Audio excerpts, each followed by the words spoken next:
Hello and welcome to the third edition of the International Token Web Conference. I am Luis Salgado and together with Youssef Sahar, we would like to thank you all for being here as all our efforts on this event are focused on you. So we hope we are worthy of your time.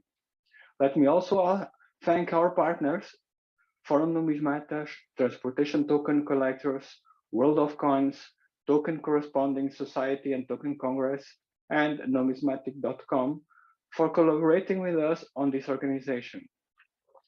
For newcomers, we will stream the lectures here on YouTube, and at the end, we will move on to Zoom for the closing plenary, where we'll have questions and answers and the final social meeting. The same email where you found this YouTube link should have also the link to the closing plenary. During the lectures, you can also use the chat box next to this video, probably is it to the right or at the bottom, and use it to ask a questions or add some comments. As usual, our guests are ordered by time zone, so before our Australian audience falls asleep with my speech and goes to bed, let us start the lectures with Quentin Christensen from Australia. Quentin is well versed to sharing numismatic information. He runs the Twitter account Coin of Notes and is active on several affiliate trends, showing that we don't have to restrict ourselves to traditional forums and Facebook as a means to spread knowledge. He only fails miserably on disguising his crush on tokens. Quentin will most probably not be with us at the final meeting, but if you have any questions, send it anyway, and we will make sure we will receive an answer later on. Quentin, thank you for staying up so late for us. 7 miles from Sydney and 1,000 miles from Cairns. The Port Jackson and Manly Steamship Company ferry tokens. I am Quentin Christensen, a collector of said tokens. Before the tokens, let's step back and look at the history and the place. The early days. The first fleet left England in May 1787 and 8 months later arrived in Botany Bay. On the world map, we can see just how far that journey was and how relatively isolated Australia is. The destination was Sydney, on the east coast of Australia, the capital of what is now the state of New South Wales. When the first fleet arrived, Botany Bay, just below Sydney itself, wasn't as suitable as hoped, so they headed north. On the 26th of January 1788 they entered Port Jackson, now more often called Sydney Harbour. There they found, as Governor Phillip recorded, quote, one of the finest harbours in the world, in which 1,000 sail of the line might ride in perfect security. The site of the original colony was Sydney Cove, on the south shore. This is near where Sydney Harbour Bridge stands today. Sydney itself has since developed around the harbour, a sheltered waterway which covers an area of 55 square kilometres with a perimeter of 317 kilometres. Early ferries. In 1789, the Australian shipbuilding industry was born. To maintain communications with the far-flung outpost of Parramatta, 24 kilometres upriver, a sailing hoy was built. Known as the Lump, or the Rosehill Packet, observers described it as crude. Still, it must have been effective, as it worked the river until around 1800. Although no pictures exist of Australia's first ferry, this is an 18th century diagram of a similar type of hoy. Other small boats appeared within a few years, charging a shilling for each passenger or hundredweight, which is 50 kilos or 110 pound, of goods. The first steamship to arrive in Australia was the Sophia Jane, arriving from England on 31st of March 1831, just ahead of the first locally built steamer, Surprise. The Surprise was a 25-ton ferry built by Henry Gilbert Smith, a merchant who came from Northamptonshire, England, in 1827. We'll hear more about him shortly. Manly. When the first fleet arrived, Governor Phillip was impressed by, quote, the confidence and manly behaviour, end quote, of a group of Aboriginal people in the northern reaches of the harbour. As such, they called the place Manly Cove. A ferry was going to be crucial for development of Manly. By ferry, Manly is just 7 miles, a little over 11 kilometres, from Sydney Cove. As the Port Jackson and Manly Steamship Company later put it in their holiday advertising, 7 miles from Sydney and 1,000 miles from Care. Without the ferry, in the early days, Manly was a 112-kilometre trip by rough bush track around Narrabeen, Hunters Hill, Lane Cove and Parramatta. As a result, before the ferry, in 1848, only 12 families lived at Manly. So what is at Manly? Manly is a sandy isthmus between Sydney Harbour and the sea. A beautiful natural area with picturesque surfing beaches and a sheltered cove. However, to get to that sheltered cove, a ferry has to cross between the heads, over a mile of essentially open sea, and taking those waves side on. Given the conditions they face, Manly ferries need to be tough. Some ferries destined for Manly have been built in Europe and then made the journey to Australia under their own power.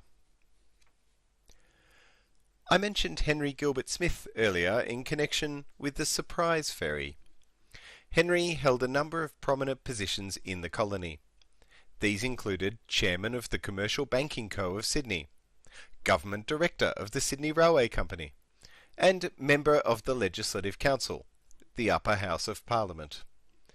He built a residence in Manly and was struck by the prospects of Manly as a seaside resort. Smith built cottages, a hotel, church, school, gardens and baths. He had much to do with planting the iconic Norfolk Island pines on the ocean front. Most importantly, to get there, Smith built a wharf for the ferries in 1855. Manly Ferries. Smith chartered the Brothers, a 24-ton wooden paddle steamer, as the first permanent Manly ferry. A fare originally cost 3d return. Another early ferry was the Phantom, which arrived in 1858. Her dark green hull and long white funnel topped with a black band was a colour scheme which persisted for over 100 years. A period of intense price competition in the late 1800s ensued. This saw passenger numbers increase substantially and numerous companies collapse or merge. An example of particular interest was a real estate promotion. If you bought a lot in Manly and had one of the contractors' houses erected on it, you got a metal ferry pass good for life, or a set number of years. These passes were engraved with your name and the pass number. Soon after, metal season ticket passes were issued for terms such as yearly, 3 or 6 monthly. In 1907, the Port Jackson and Manly Steamship Company Limited was incorporated, having amalgamated basically all of the smaller companies. The forming, renaming and merging of companies meant that by the 1960s, the Port Jackson and Manly Steamship Company held the ferry rights of some 16 companies. Early passes. The main listing of Manly ferry passes is in Kenneth E. Smith's Catalogue of World Transportation Tokens and Passes, except North America. The details I have collated are all counted from the 1981 edition. This includes early passes from companies which later merged into the Port Jackson and Manly Steamship Company. There are 2 passes from the Port Jackson Steamship Company, which was formed in 1877, and 18 quarterly and half-yearly passes issued by the Port Jackson Co-op Steamship Company between 1895 and 1901. These are all listed as Rarity 9 or 10, with between 1 and at most 3 passes known of each type. Later passes have P, J and MSS Co. and a pass number. Each pass had a ring or hole at the top to attach to a keychain. What makes them particularly interesting is that each issue is differently shaped, and in many cases coloured with enamel. This made it faster for the conductor to easily identify season pass holders when boarding or disembarking the ferry. From 1907 to 1956, at least 195 styles of passes were issued. PJ and MSS Co. issued men's passes in brass with gold plating. Ladies' passes are silver plated. Sometimes the ladies' pass had an L stamped through it. Teenage apprentices received a copper pass with gunmetal plating, sometimes with an A stamped through it. High school students also used the apprentice passes. Elementary or primary school children received a discounted pass. Usually this was unplated copper and sometimes with a C stamped through it. As there were very few children regularly travelling, there were often only 10 to 20 passes made. Once children's patronage was low enough, fares changed to a monthly cardboard pass. In 1928, the new ferry Curl, named after a suburb just north of Manly, was the fastest ferry in the harbour. She could do the Manly run in 22 minutes. That is comparable to the modern service you can go on today. In the image, she is flying the red and white Port Jackson and Manly Steamship Company flag. The most famous Manly ferry was the 1938-built South Stein, the largest passenger ferry in the world at the time, at 220 feet or 67 metres long, and displacing 1,200 tonne. She cost over £140,000 and worked until 1974. Pictured here with the 1970-built DY2 hydrofoil. Most of the Manly service today is provided by freshwater class ferries. 4 were built in the 1980s, and the first one has recently been retired. They are just starting to be replaced by new, smaller Emerald class ferries. Later passes. Coming back to the season tickets, and interestingly, collectors of transit tokens played a part in the design of the ferry passes. Part of the cost of each seasonal ticket was a deposit, which was refunded to the passenger when the pass was turned in after it expired.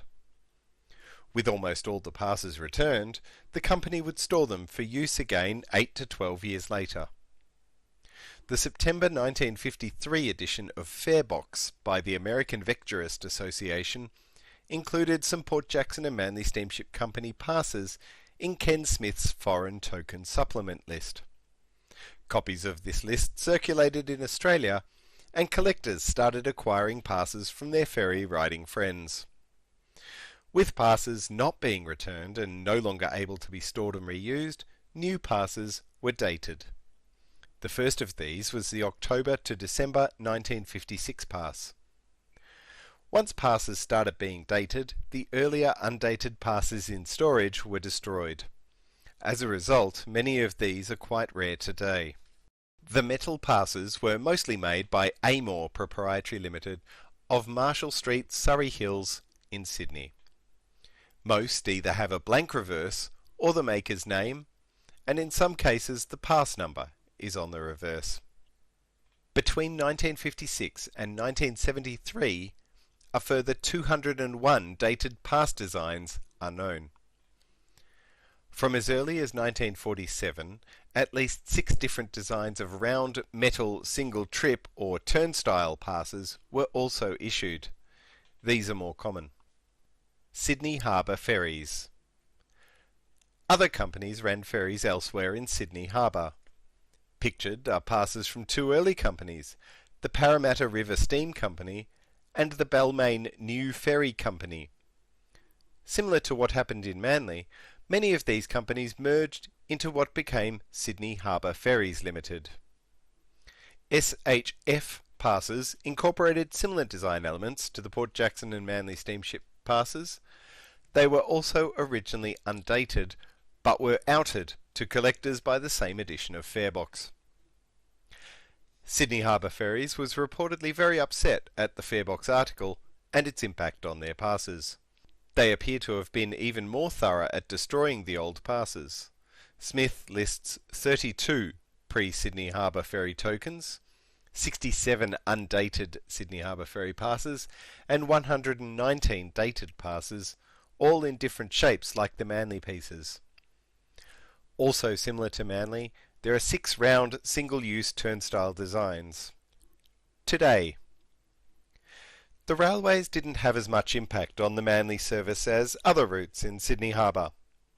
Once the Sydney Harbour Bridge opened in 1932, ferry patronage gradually dropped. With the opening of the Spit Bridge in 1958 and increasing car ownership, drivers had an almost direct route by road to Manly. Google estimates the 14.7 kilometre trip by car should take around 26 minutes. As of June 1973, metal passes were discontinued entirely and replaced with cardboard passes. The New South Wales government took over both the Port Jackson and Manly Steamship Company and Sydney Harbour Ferries on December 1, 1974. Today, the Opal Smart Card is used to pay for travel on the ferries and other public transport in Sydney. Conclusion. The days of token passes on the Manly Ferry might be over, but collecting them keeps the history and atmosphere alive. There are several great books on the subject which helped with my research, particularly Manly Ferries of Sydney Harbour by Tom Mead and The Ferries of Sydney by Graham Andrews. These contain lots of stories about the ships themselves and the characters who crewed them, which I didn't have time for today. On screen, I've also listed some websites which helped with my research.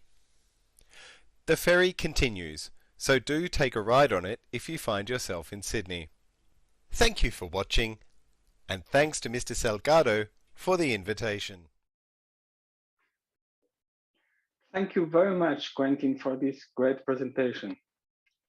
Our next lecture is divided in 2 parts, a collaboration between speakers, one in each side of the world, and so very much in line with this event spirit.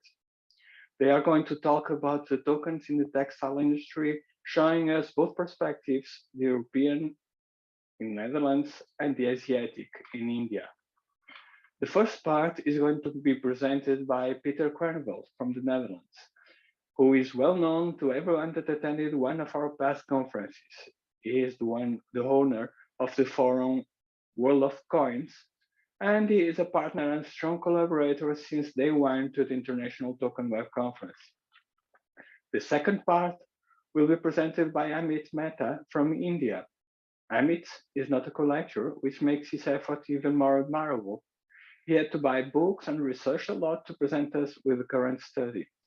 He also has a plant on textile industry, what makes him perfect for hosting this guided tour.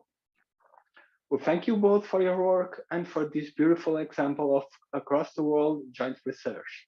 Let us start now with Peter Kerneveld.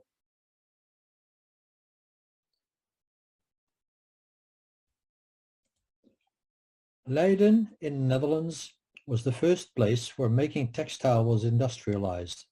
On the picture above left is one of the basic processes, washing out the loose fibers and softening the cloth, so the textile would be easy on the skin. The textile was washed in pee. You can probably imagine that the workers spread a penetrating aroma. For that reason, they worked naked, unlike those on the painting.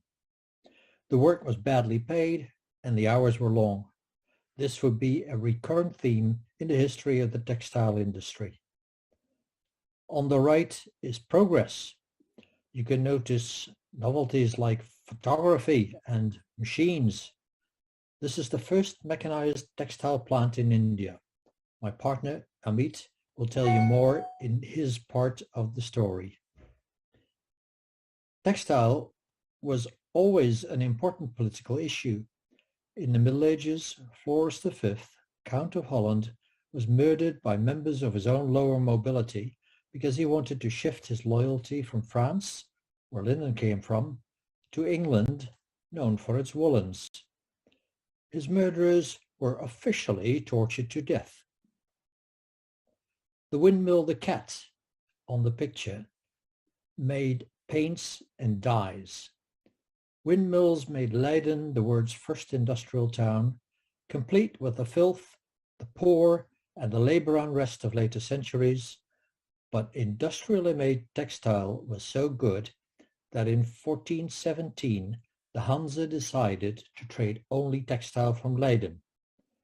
Below the windmill, you can see lead market tax tokens from the city of Leiden, a piece of textile still attached to some of them.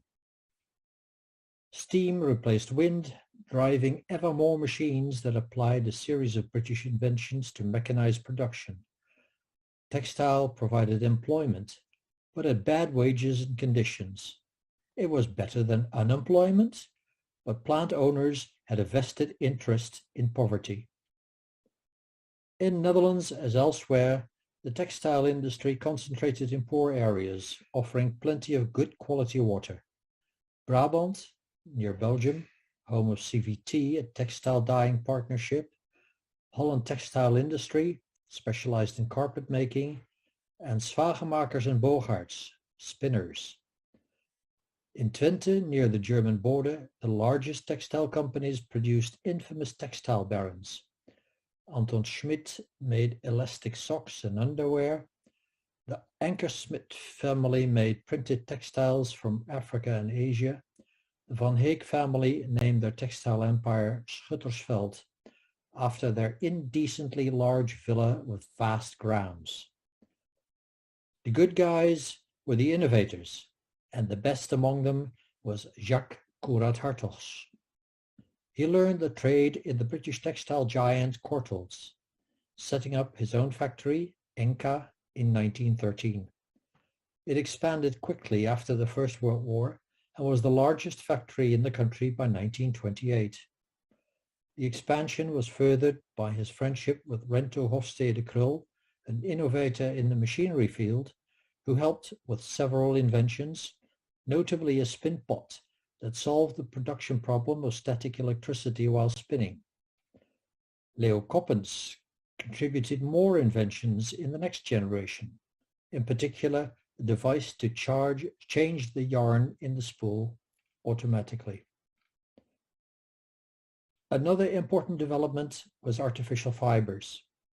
Enka floated on artificial silk, Ankersmit on polyester, AS on hybrid yarns. Ten Kate branched out to glass fiber weaving, eventually making their company Nijverdal a producer of artificial grass. Interestingly, the Van Besouw family of HTI innovated socially. Motivated by the papal encyclic Rerum Novarum, they shared profits with their employees. Colonization, coupled with very low wages and free trade, meant that the Dutch textile industry was no longer competitive, even when the company dated back centuries. Textile enterprises in Brabant, in the top row, capitulated early on, but the textile makers from Twente in the bottom row resisted. Their first line of defense was political, hindering trade. Meanwhile, they were specializing, innovating, and going into high tech. The tokens on this slide are all for use in coffee machines. Most tokens are likely to have been struck in the State Mint in Utrecht. They were used in vending machines to give the workers access to subsidized coffee. The caffeine jolts suited both workers and bosses. The Ten Kate family brought forth the uncrowned kings of Twente. They were the region's prime strikebreaker, using their political influence to an unhealthy point. Their power was broken by the Second World War and decolonization. King Egbert IV disappeared, and Ten Kate diversified into rubber and plastics. It was not enough. Ten Kate was making technical textiles for the US Army for their wars in Iraq and Afghanistan. When the US involvement there ended, orders tapered off quickly and Ten Kate fell over. It was sold by bits and pieces. The buyer still used the brand name for some Ten Kate successes: matting for infrastructural works, artificial grass, and protective clothing for people with dangerous jobs. Here is a very short case study of the best and brightest textile company, Enka. As I mentioned earlier, the company thrived on artificial silk and technology. It was an international success, becoming the third largest producer in the US and second to Dupont de Nemours only after it took over Courtaulds, where Konrad Hartogs had started out. After the Second World War, which left the company much damaged, it took over the German company Glanzstoff to form Algemene Kunstzijde Unie, the General Artificial Silk Union. When low wages finally caught up with Enka, it merged with Dutch chemical company Koninklijke Zout Organon, or KZO, to form AKZO. Long the third largest fund on the Amsterdam Stock Exchange after Royal Dutch Shell and Unilever. Enka hit upon a winner in the 1970s when it discovered a light textile so strong that it could be used as body armor.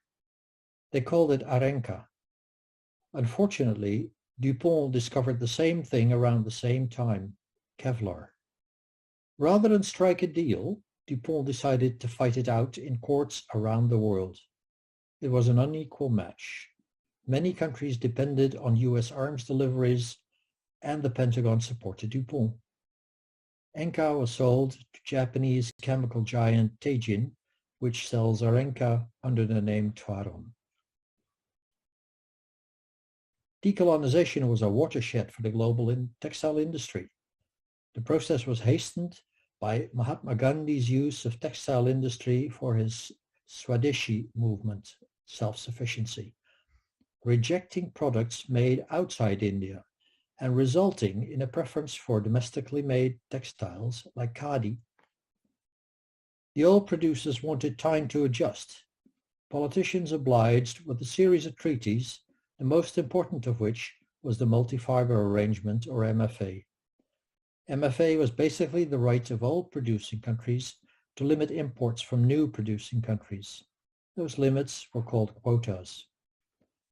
While producers in the old textile producing countries had a point that they needed time to adjust, they were given far too much time. That killed opportunities for new textile producing countries. When Bangladesh became independent, it wasn't a party to MFA. It was the poorest country on earth at the time, and it scared nobody. So it wasn't covered by the MFA quota. In very little time, Bangladesh became a major textile exporter. It was impractical to hit it with quota also, as it was already clear that MFA would disappear soon. Unhindered textile trading improved the life of uncounted Bangladeshi. All country producers tried to insert workers' rights into the MFA to increase production costs. New country producers fiercely fought against those attempts. After MFA, that came to haunt them. A series of human disasters laid bare cases of workers' abuse and safety issues. Buyers in the US and Europe were held co-responsible in the court of public opinion, even in some courts of justice. The textile industry's large needs of water came to be seen as a climate change risk. Is it really surprising that Dutch clothing supermarket chain C&A opened a large textile factory in Germany? Yes, in Germany, last April. Is the circle closing again?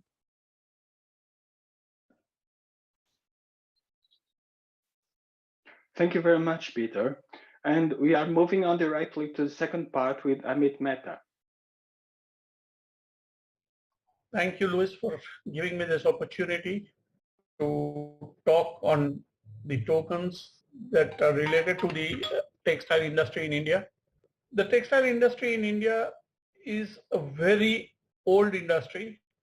Even Vedic literature, the Harappan civilization have acknowledged the presence of woven fabrics used by humankind. The hand spinning and the handloom industry was one of the major export products from India. Indian silks, brocades were amongst the best known products outside India and were a fairly big foreign exchange earner for India. As I mentioned, there was a huge demand for Indian textiles all across the world, and a lot of Indian riches came from the trade in these textiles. Over a period of time, the introduction of mechanized spinning and weaving introduced during the Industrial Revolution led to the downfall of the labor-oriented textile industry in India. Sensing this as an opportunity, the Indian industrialists too started thinking about and started setting up textile mills in India sometime in the 1850s. The first textile weaving mill was started in 1850s by Mr. Dinshaw Manekji Petit, a Parsi gentleman. Soon after, Ranchhodlal Chotalal, one of the baronets of Ahmedabad, decided to jump in, and he also started a mill in Ahmedabad, which was a composite mill. The equipment for the Ahmedabad mill was imported from London, which at that time almost all the equipment came from Europe, and these were transported on bullock carts from the port of Khambayat. So they landed at Khambayat, they were transported to Ahmedabad on bullock carts. Then a lot of Ahmedabad industrialists thought of putting up mills, and it came to a situation where Ahmedabad had more than 75 composite textile mills, earning the nickname Manchester of the East. It was around the same time that the Europeans and Americans decided to put in their money in the jute industry in the eastern part of the country, Calcutta and those regions, which was dotted with jute mills along the coast, right from Orissa to Bengal.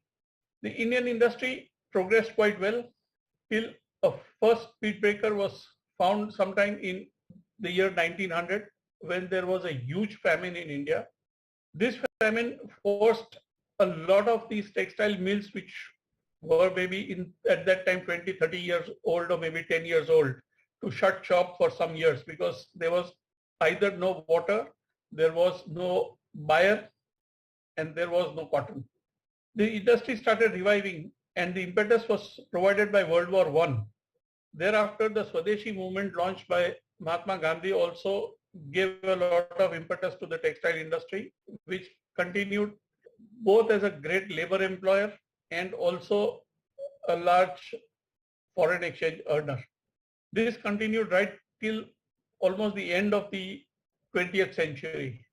At that time, bad government policies, basically it was the populist policies to support labor and workers over the industrialists, that led to the downfall of the textile industry. And by the end of the century, out of the 300 mills operational at that time, only a handful of mills had survived. The Dhaka muslin was among the most famous fabrics exported from India around the world. The very delicate fabric, mainly used by royalty, was a big exchange earner in those days. As you can see from the picture in the center at the bottom, you can see how fine, you can see the palm of the weaver almost full, without, though there is the yarn above it. Brocade was another thing. The picture on the left bottom is of a brocade sari. The others are silk saris also of different types and different weaves with different designs. These are all specialized from specific areas. That means the one to the left bottom is from the Banaras or the Varanasi region. Kanjivaram or Kanchipuram is in Tamil Nadu, that is in the center. Maheshwar is central India, which is near Indore. On top, what you can see is a very special sari, which is called a patola. This type of saris are called patolas. Now, the speciality of this sari is that both the weft and the warp yarn are dyed individually, separately, and then they are woven together to form the design. So it's a very, very knowledge and artisan-based industry, because it's very difficult to know exactly where what color is going to come. Now, there is only one family who can do this sort of work alive. All the other artisans have either stopped this trade or they have they are no longer alive. These saris can cost upwards of $10,000 for a single 5-meter sari. Another major industry was the shawl, the embroidery industry, used both on shawls and on fabrics. On the top, you can see the embroidery. These are all hand embroidered fabrics. The top shows the fabrics from Kashmir. At the bottom end are the work done by the artisans in Kutch, which is Western India. Now we come to the main point of the talk, the tokens. Collectors have found an interesting way to preserve the heritage and also some information on these industries, because a lot of the information has already been lost, though it is not a very old case. For example, as we go along, you will see that the time of closure or the time the industry went into liquidation is not recorded, and it's very difficult to come across that, though it is not very difficult to find when a particular industry or a mill was established. So here, this is the first token that I'm showing. It's from the Buckingham and Carnatic mills, also known as B&C mills. This unit was started, this is a combination of two mills which were merged together sometime in 1920. Both mills were established by a company called Binny and Company in Madras, now called Chennai. The Buckingham mill in 1877, the Carnatic mill in 1881. The unit no longer exists. They have been sold and scrapped. The land has been used for real estate developments. The noteworthy feature of this mill, besides their fabrics and the quality, was that this was the place where India's first trade unions were formed. This was sometime in 1918. The Ahmedabad New Cotton Mills Company Limited. This was a unit that was established on 14th of April 1905. The mill was sold in the 1990s to another textile unit called Ashima Limited, with which it was amalgamated and soon after was closed. The land now houses a huge real estate project. I have added in some slides where I could find some share certificates of the companies which would give the exact correct names, because most of these tokens do not have the full name of the mill or the company or the factory. The Indore Malwa United Mills Limited, it was established in 1907. In 1972, it was declared a Sikh industrial undertaking and was nationalized or taken over by the government. They too could not run the unit because of the bad government policies at that time. And finally, the unit was sold, or rather scrapped, and the land was sold in 2007. I'm not giving too much detail on the tokens because you can find it already on the slides. Tata Group, I think most people across the world would be aware of this conglomerate from India, but not many would be aware that the Tata fortune started from the textile industry. Today they are amongst the biggest in steel. They are the biggest in software. They have recently taken over Air India, which was the national carrier of India. But Jamshedji Tata had got into the cotton textile industry when he took over a closed oil mill in Mumbai and converted it into a cotton textile mill, calling it the Alexandra Mills. He soon sold this mill for a fairly good profit and established a new unit called the Central India Spinning and Weaving Manufacturing Company Limited in Nagpur. Nagpur was selected because it was close to the cotton growing areas. It was in the rural areas where land was cheap and there was abundance of water. When Queen Victoria was named as the Empress of India, the mill name was changed to the Empress Mills. This was on the 1st of January 1877. Jamshedji Tata soon after took over another closed mill called the Dharamsi Mills in Kurla in Mumbai and renamed it Swadeshi Cotton Mills. Now you can see he was hedging his bets. I'm not sure. One mill was called Empress Mills, the other Swadeshi. Swadeshi means Indian, or not exactly Indian, but of our own land. So it was Swadeshi Cotton Mills. Later on, the group added two more mills, the Ahmedabad Advanced Mills in Ahmedabad in 1903, and the Tata Mills in Parel, which was incorporated in February of in 1913. In the later years, it was realized that when the government was actively not supporting, but they were actively opposing the large corporate units, the Tatas decided to move out of the textiles, and in the 80s and 90s, most of their mills were either closed down or sold. These are some of the tokens. The one to the left top is a Golden Jubilee token showing the image of Jamshedji Tata, who was the founder of the textile industry in the Tata Group. On the top right, Empress Mills Nagpur, which shows staff canteen. That means there would have been two canteens, one for the workers, one for the staff. The third one is a canteen token of Tata Mills, which is located in Mumbai.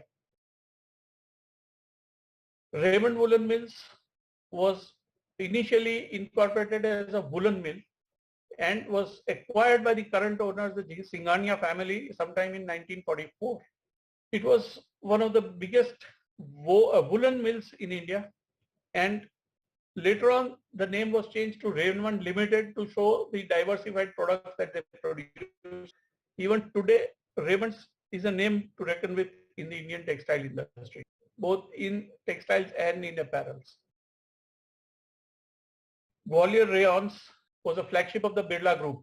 Again, one of the biggest groups, just like Tata's. They were a conglomerate with interest in a wide range of industries. The Birla Group signed an agreement with the government of Kerala to set up a rayon wood pulp factory. This was in May 1958, and in 5 years they started operations. Unfortunately, Kerala is known for its trade unions and militant labor.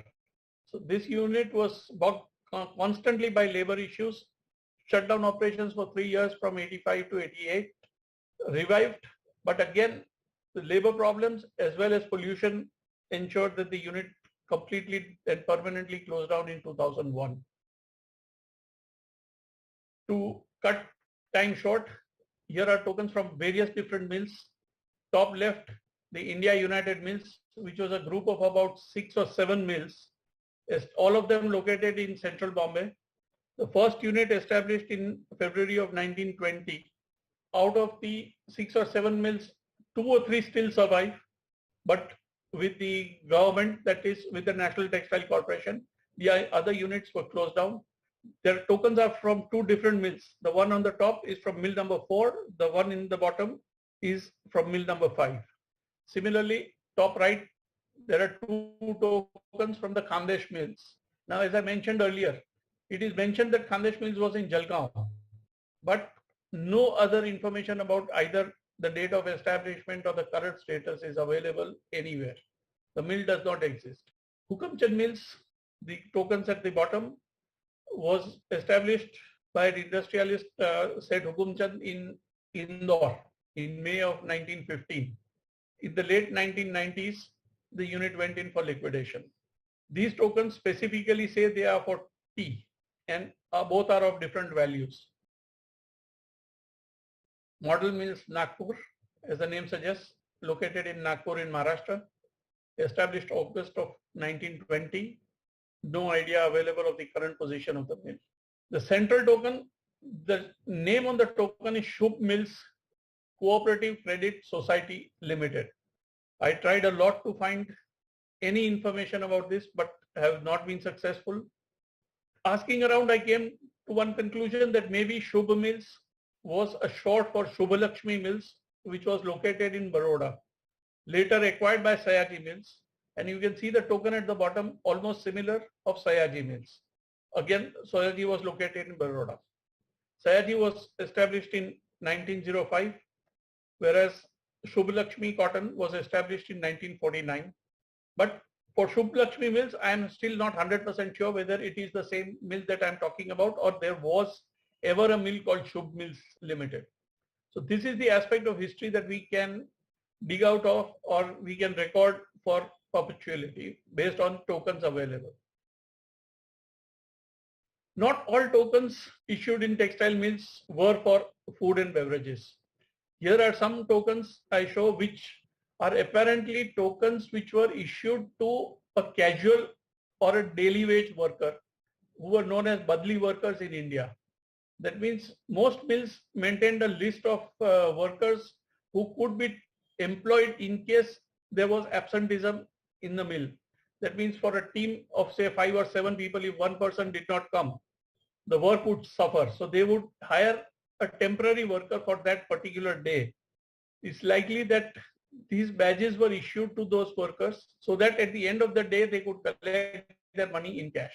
Normal wages in India were paid every 15 days. So on top, Ramkrishna Mills, top left, Ramkrishna Mills, Ahmedabad, that it was incorporated in April 1919, closed in 1990s. On the top right, Diamond Silk and Rayon Mills, Ahmedabad. I have not been able to find the location or any information about this unit, except that there even today exists a textile factory by the name of Diamond Silk Mills, which has closed during the COVID. And I also know that that was a unit which had taken over some textile mill earlier, but even the management, current management is not able to provide any information thereon.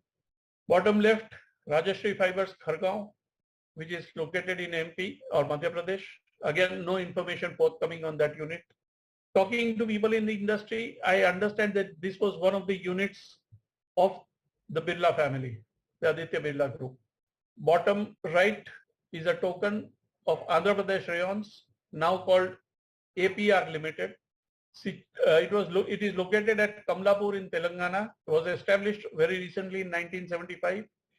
It was a government unit which had a lot of problems and had almost closed till Indian Tobacco Company ITC pitched in to help the government and took over the unit and has revived it recently. Recently as in 20 years ago. One interesting feature while researching these tokens I came across was that most of these tokens represent the currency or the coins current at the time these tokens may have been issued. So here you can see the BNC token similar to a half anna token. On the top right, Raymond Woolen token similar to a 1 paise token of the 1950s. The bottom, the 10 paisa coins, the last one of Birla's being similar to the latest 10 paisa coin that was in circulation in the 1970s. So that brings me to the end of my presentation. Even today, we still come across these rundown chimneys which stand tall and talk of the glorious days of the textile industry in India. That's it. I end my presentation. Dear public, thank you for joining us on our trip through time and space to follow the textile industry. A special thanks to Amit Mehta. He does not, or not yet, collect tokens, but his plant makes machines for the textile industry. He made new friends, bought books, and studied them just to entertain you with this story. A big thank you also to John Coy, author of The Catalogue of Dutch Tokens, who provided many pictures, and the Museum Lakenhal in Leiden for the pictures of the paintings used. If you want to know more, visit World of Coins or its sister site, World of Tokens. Thank you very much, Peter and Amit, for this multi-sided perspective on the textile tokens. Well, to our audience, please remember we have a final session on Zoom where we will be able to discuss any questions you may have. But still, you are free to use the chat box right now to ask a question or submit your appreciation. Well, for now, we will do a small break for you to take a coffee or refresh yourself. And we will be back in 10 minutes at 16 UTC. See you in a while.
Welcome back.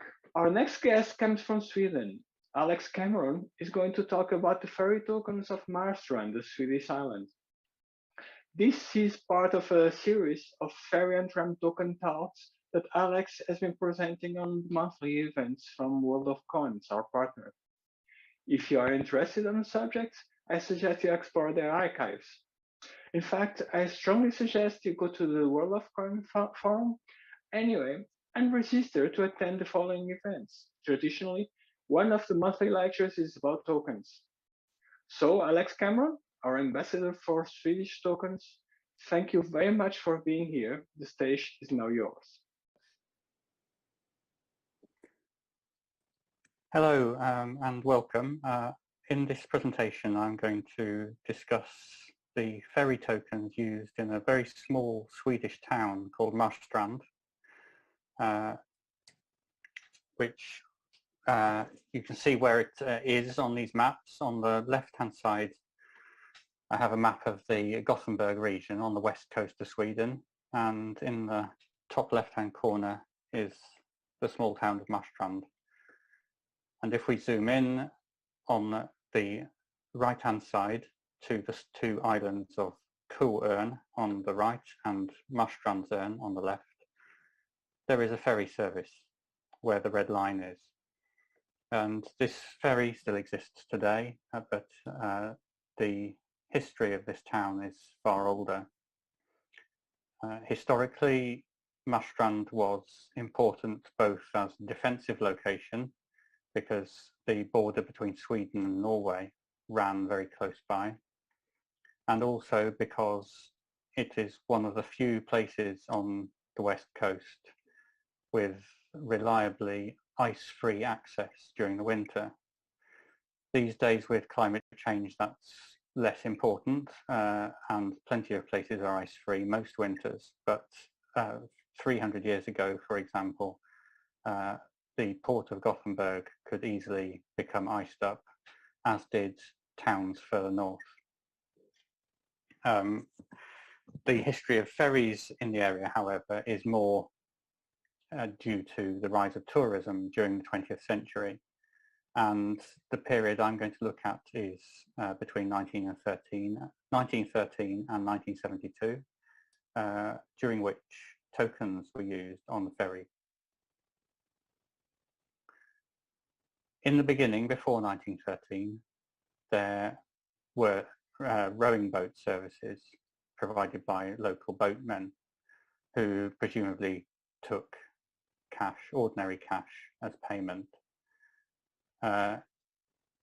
With the advent of electricity, it became possible to provide a powered service, and in 1913, the town council and the local shipyard, Marstrands Mekaniska Verkstad, got together to build and provide the first ferry, which you see here on these two old postcards. The ferry was called Spårvagnsfärjan, which translates as tram ferry for obvious reasons of its appearance.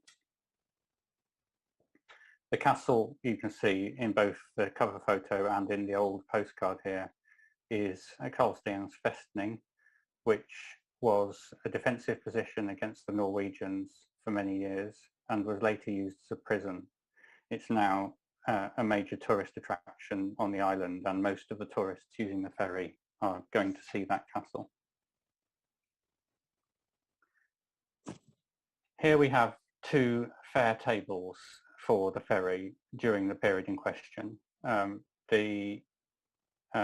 different times, the fares were divided into winter and summer fares and into daytime and nighttime fares. Sometimes both divisions applied. The use of summer fares reflects the rise in importance of tourism, because the numbers of passengers is far greater in the summer than in the winter. This fare table is quite interesting from an economic standpoint. It shows how inflation has affected the Swedish currency over these 60 or so years. But it's also relevant because the fares given in this table reflect very closely the known available denominations of tokens that were issued. So I've divided these tokens into a number of categories depending on when they were used, both which year and whether day or night. The first set here is for 1913 to 1961, during which time the standard fare was between 5 and 15 euro. At the beginning, in fact, it was 3 euro. This token is very rare. Not only do I not have an example of it, but I can't find a picture of it either. So you'll have to cope with the description here. It is brass, triangular, 20 millimeters, and unifaced.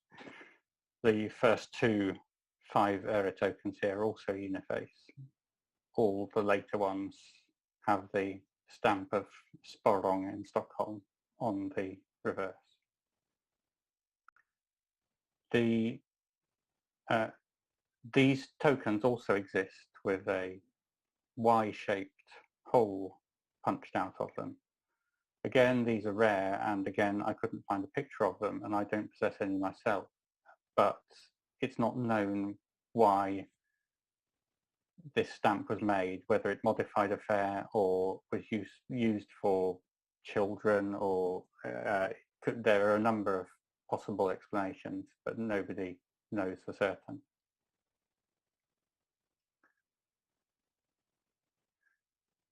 Later on, the fares rise. Again, this is daytime fares for 1962 to 1972. And looking back at the fare table, if I just go back a couple of slides, the fare table shows that the fare of 25 euro occurs twice in 1960 to 61 in the summer and 1967 to 72 in the winter. And there is only one 25 euro token, as far as I know, and nobody knows of any others in the literature. And it's this one at the bottom left, the aluminium one. As far as we know, it was used on both occasions. It might have been produced more than once for the 2 occasions. If so, there are no discernible differences in any variance in the dies. The 35 euro token, top right, does have some variance, although not, as far as I know, variance that mean anything as to when it was used. The diameter of the whole token varies, either 21 or 22 millimeters, and the diameter of the central hole also varies, 6 millimeters or 7 millimeters.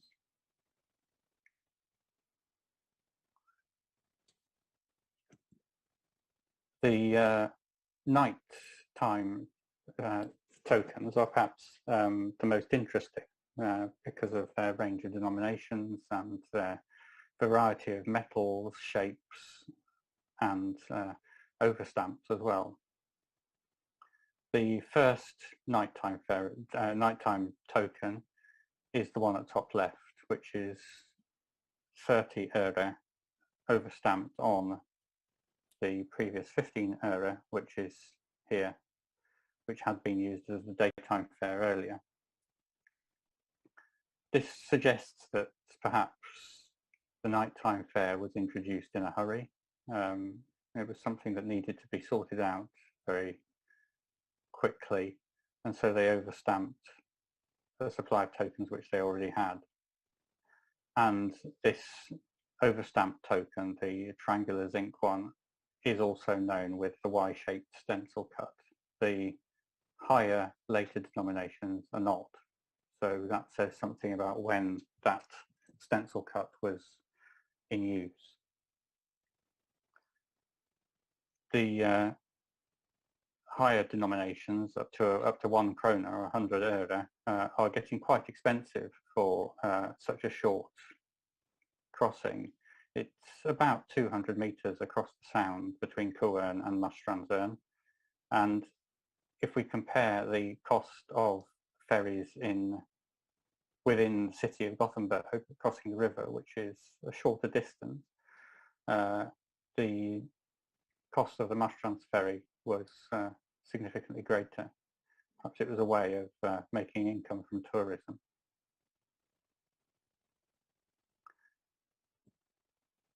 The service, as I mentioned, was originally run by local concerns, both Marstrands Mekaniska Verkstad, which was the shipyard, and by the town council. In 1970, 1971, the local government structure in Sweden was changed, and the new municipality of Kungälv took over the service. For the first couple of years, they ran it as before, but in 1972, the decision was taken to stop using tokens. And therefore, this presentation ends in 1972. There's a long-standing legend amongst local numismatists and people in Marstrand that the now redundant tokens were simply put in a sack and thrown overboard from the ferry into the sound between the two islands. I've no idea if that's true. I haven't gone diving there to look, but perhaps that's a project for somebody with scuba apparatus. Today, the route is still served by a ferry. There is no bridge. They have built bridges on the intervening islands, so you can drive or get the bus all the way to Kullön, but no further. But no longer are tokens accepted, and not cash either. Payment is by app or by buying a ticket in the kiosk first. And today's ferry looks like this, with maximised space for tourists to come to see the castle. And that's the end of the presentation. Thank you very much.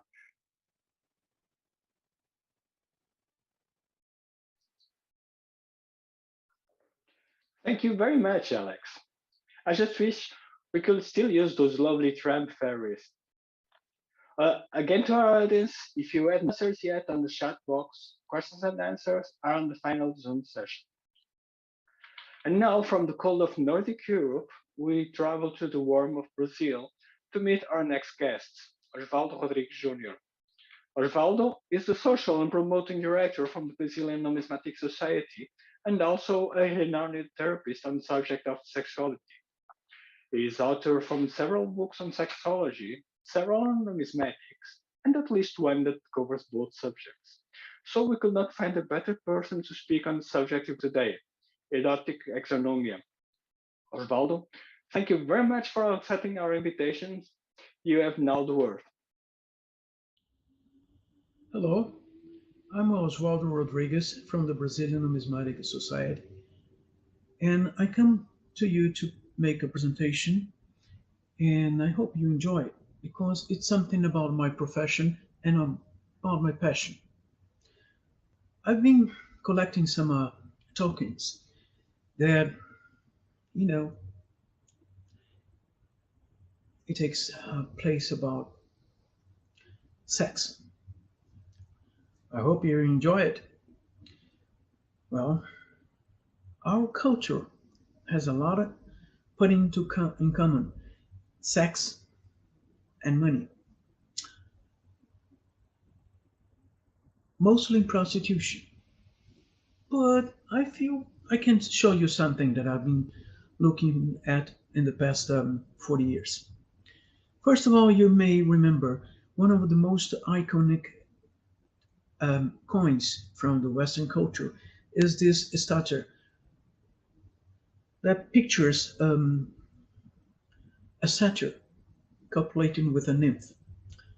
Ancient Greek, all right, but you also may know, or came to know, that in Rome we had some sprinte. They're called sprinte.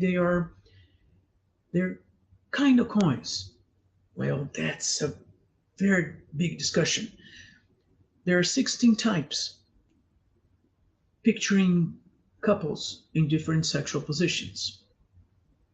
There are a lot of discussion about it, a lot of assumptions. Some say they are not coins, some say they are tokens, some say they are kind of entrances to a whorehouse, or maybe it's just a piece of a chess game or a cardboard game. But the thing is that they are very, very interesting. They really picture some different types of people, couples, into sexual relations. We have some current reproductions, and they're very nicely made in Europe, and you can look up at the internet. It will be easily found. But we have another copies that are very bad and even golden, so it seems that people may understand that they're more valuable. But let's go to the point. Fun and games. This is one part that it's very important to our culture since the 1930s or 1940s. One of the main layouts is this one. This is from the 1960s. 25 millimeters copper, shows heads and tails.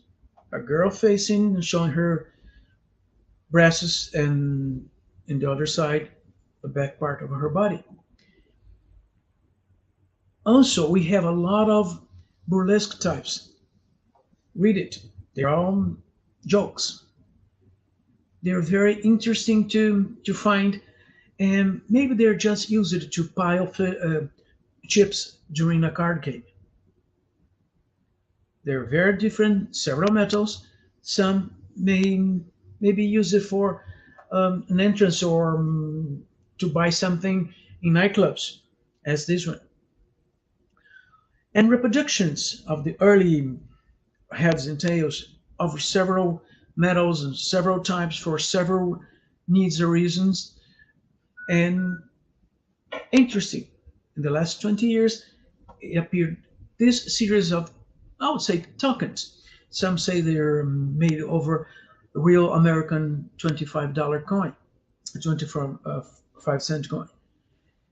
There is one for each state, always showing a girl, nude or mostly nude, in positions that can be considered erotic, and making some reference to the state they're showing.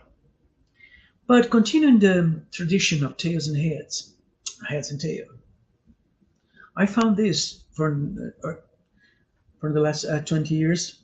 It appeared on the internet. It's aluminum, and they're colored in anodized in several different colors.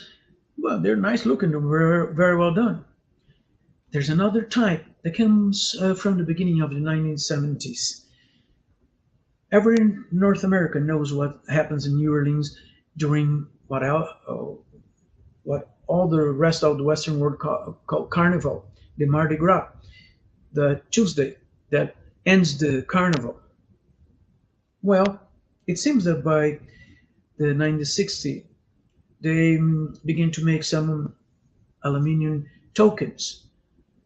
There are several depicting some women, naked girls, and they were tossed to the audience and also used to enter some places or some nightclubs or what. There are also something very interesting that I came across like 20 years ago. Reproductions are made to be kind of arrows in numbers that do not exist, like 600 euros, 300 euros, or 1,000 euros, depicting women and men naked and supposed to be erotic positions. Then they were sold through the internet. And also, there is a version of arrows made by the Chinese. It also began to be popular like 20 years ago.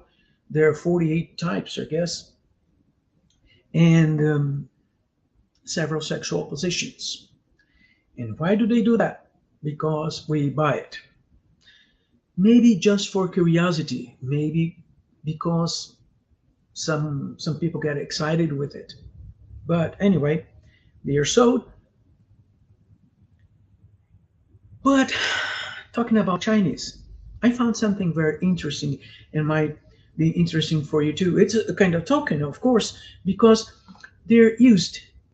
So it says, so we found in some historical uh, writings, the one in the left is original one. It's a kind of 3 inches wide and depicts some couples in sexual positions. The one on the right is a modern reproduction, and they used to give it away to the groom and bride since the honeymoon, so they can know, they find out how they can do sex. They tried the positions looking at it as a sex education book. But the most we can look for is prostitution in tokens. I might have a little show for you, several types. They are supposed to be used in brothels in the Western United States. Several types, several metals. They bring information about what you're going to do with that. Some saloons, some cities.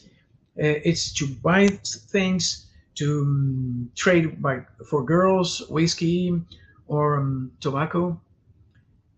It's repeated for every place, but there are a lot of modern reproductions for the last 50 years, and we can find it on the internet, on eBay or other places.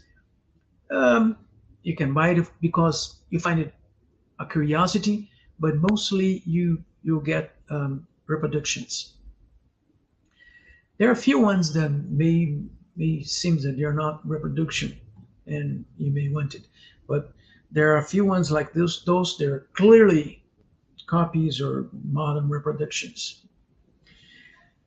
But some nightclubs, they may use those tokens to administrate, to control consumption into the nightclub.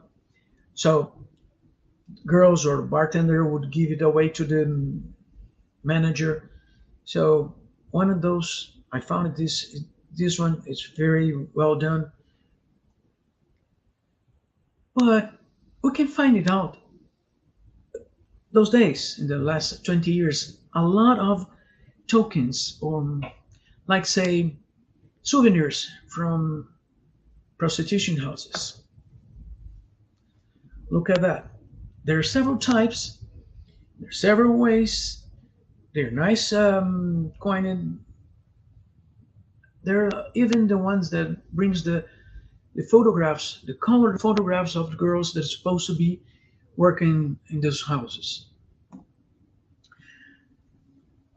Well, this I would connect it with prostitution in the 90s in German, because they try to make a double meaning word with the number 6, meaning sex, and a sex mark, like the German marks that we had. I found this one from France, but I also knew that it was a reproduction, a copy. But from the beginning of the 20th century.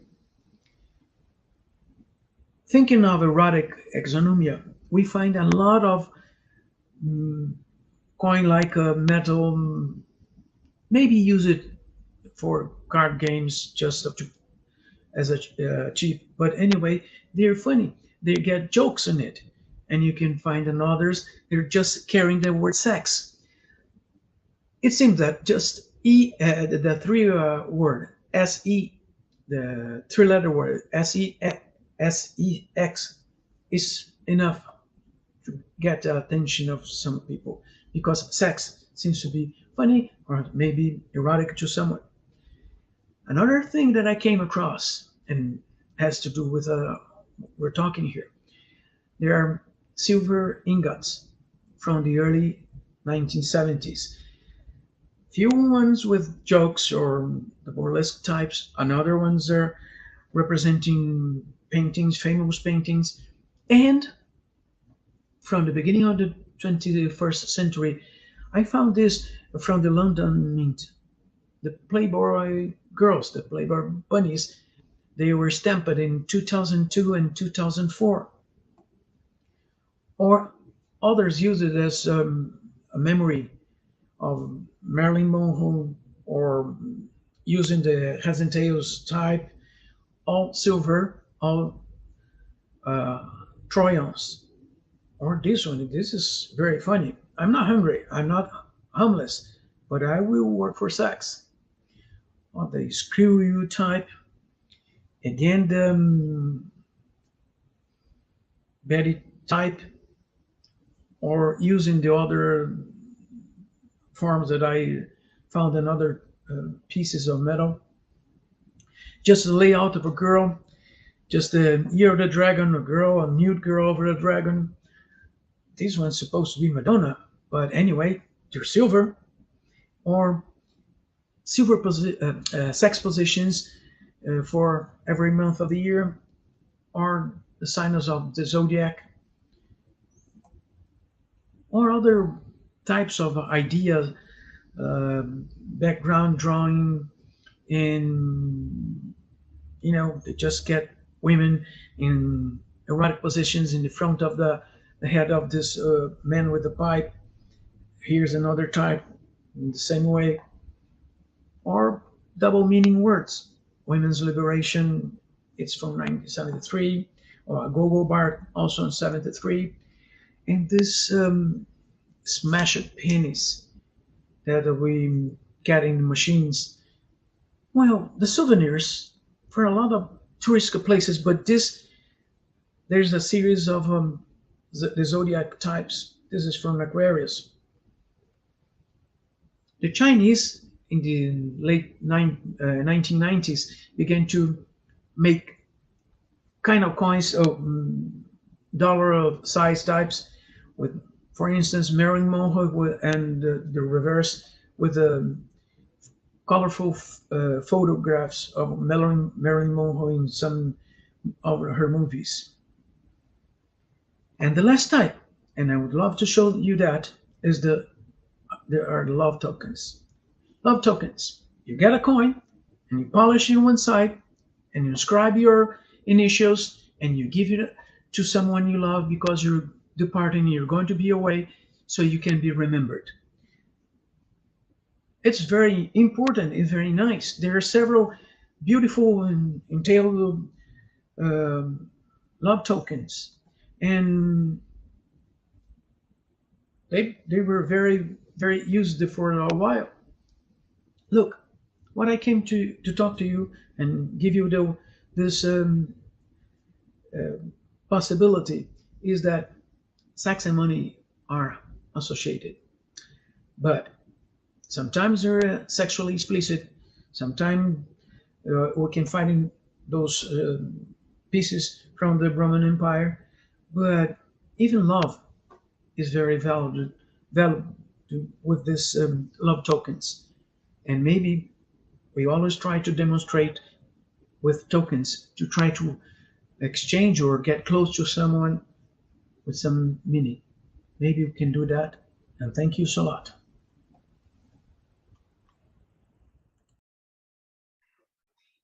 Thank you very much, Osvaldo, for this intriguing insights on the tokens being used for sex, for love, and even as a manual.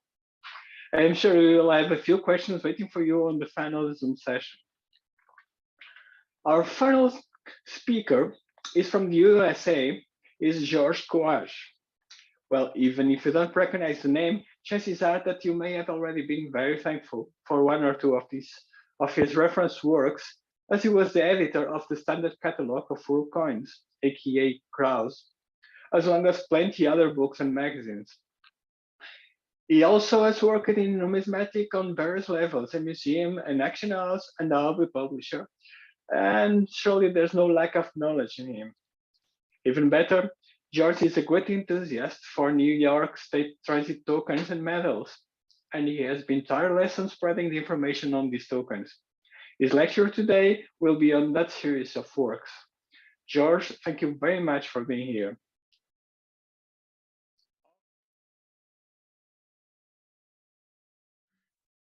Thank you very much. Thank you very much for inviting me to the conference. What I'm going to discuss today are the tokens of 3 bridges located in the towns of Coeys, Waterford, and Troy, New York. These towns are located very close to each other, about 8 miles north of Albany along the Hudson River, which means they're about 160 miles north of New York City, virtually due north on the Hudson River or the Mohawk River. The Mohawk River goes off a bit to the left of the Hudson, and then it eventually becomes the main part of the Erie Canal, which connects the Hudson River with the Lake Erie at Buffalo, which was a big commerce port, a big connection before the railroads in the United States, constructed in the 1820s. The first of the bridges, the oldest bridge, was the Union Bridge connecting the towns of Waterford and Laingsburg, New York. And as you can see, it's a covered wooden bridge. It's a total of 797 feet in length, and it has 4 spans with 3 stone piers on the river. The construction on the inside are heavy timbers, 2 lanes of traffic, and a 3rd lane for pedestrian traffic. Here we have a photograph of one of the portals at the end of the bridge. The toll house is at the left, and as you can see, the 2 lanes of traffic. At the bottom of the picture, you could also see in the photograph what looks like streetcar tracks. This is a much later picture taken about 1900, when the bridge was fitted for streetcar traffic. The tokens we have for the bridge, there are 4 with several varieties.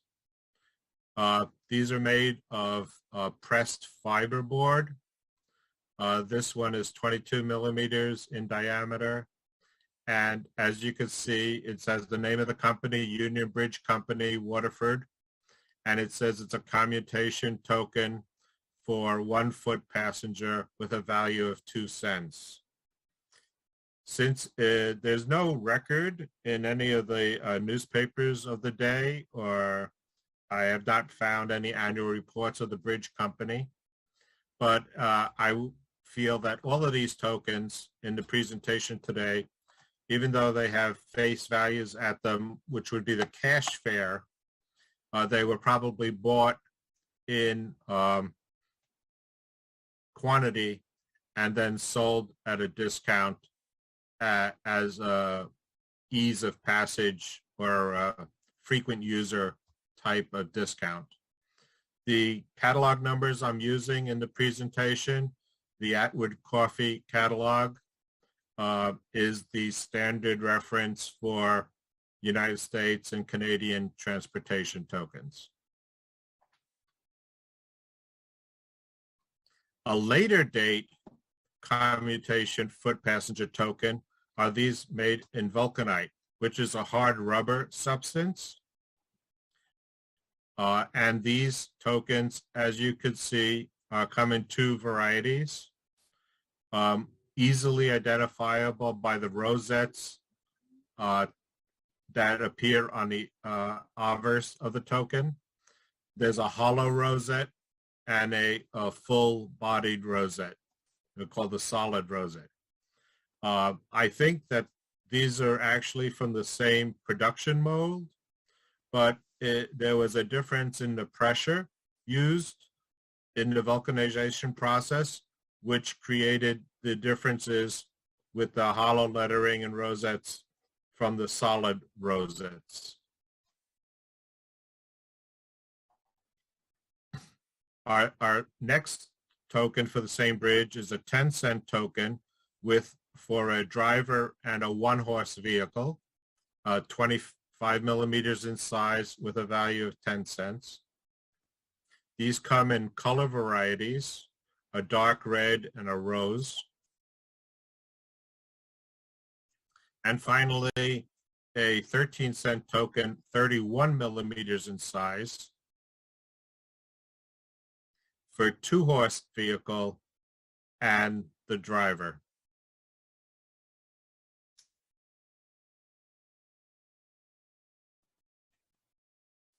Sadly, in July of 1909, the bridge caught fire, and because it was a covered bridge, the wind just drew the fire throughout 3 of the 4 spans of the wooden structure.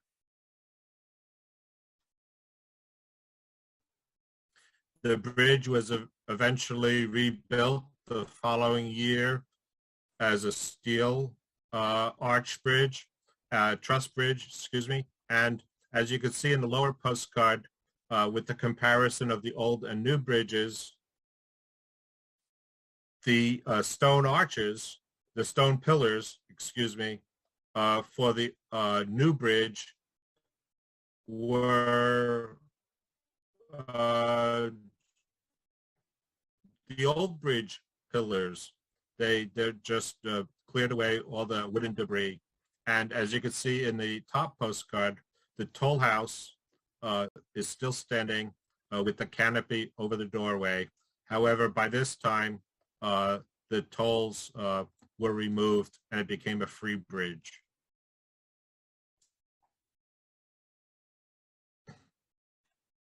Our second company was organized in 1873, and it was called the Troy and West Troy Bridge Company.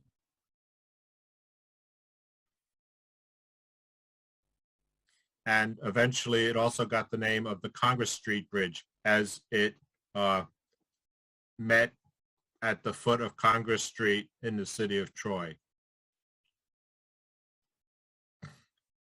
Their foot passenger tokens don't have a value to them.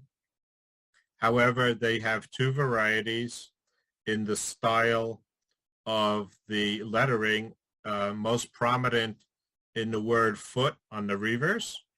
One has extended serifs for the F and the T, whereas the other is a sans serif typeface. These are 23 millimeters black vulcanite.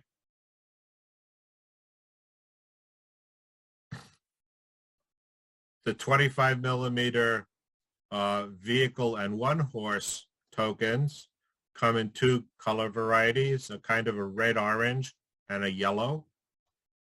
The yellow tokens are not listed, but as you could also see, the tokens have 2 typeface varieties, especially in the reverse mold work. And our final token for this bridge is the 2-horse vehicles, and this is a 32 millimeter token.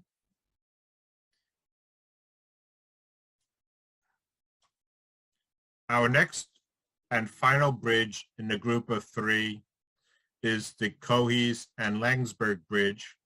The bridge was opened in 1880. I haven't been able to find a photo of the bridge from the time period. It currently has a much cornerstone of the bridge still exists and is made into a historical marker in the town of Troy, near the plaza of the current bridge.